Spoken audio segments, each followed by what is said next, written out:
নীলফামারীর ডিমলা উপজেলার খালিশা চাপানি এলাকায় কালবৈশাখী ঝড়ে লণ্ডভণ্ড হয়ে গেছে ৩০০ ঘরবাড়ি। এ সময় গাছ চাপা পড়ে আহত হয়েছেন ৪ জন। উপড়ে পড়েছে বৈদ্যুতিক খুঁটি।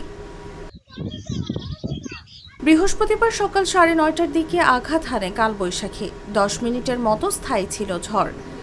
ডিমলা উপজেলার খালিশা চাপানি ইউনিয়নের ২২ পুকুর, ছোট খাতা ও কাকিনা এলাকার ওপর দিয়ে বয়ে যায় এই ঝড়।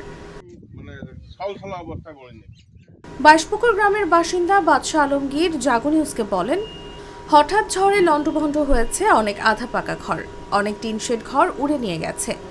সকালে নদীতে পানি বাড়লেও দুপুরের দিকে কমতে শুরু করেছে। অনেকে পরিবার নিয়ে খোলা আকাশের নিচে বসবাস করছেন।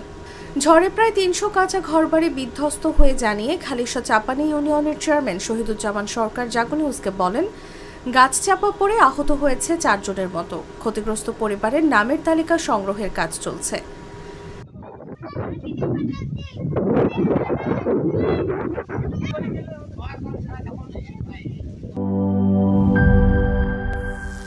করিম চাচা, আপনার প্রিয় মানুষদের কখনো বিপদে ফেলতে চাইবেন না স্যার। তাহলে আমাদের বিপদে রাখা কি ঠিক হচ্ছে? এজন্যই বিজলি কেবলস সবচেয়ে ভালো ও নিরাপদ। ফ্লেম রিটার্ডেন্ট পিভিসি দিয়ে তৈরি বিজলি কেবলস, নিরাপদ আজীবন।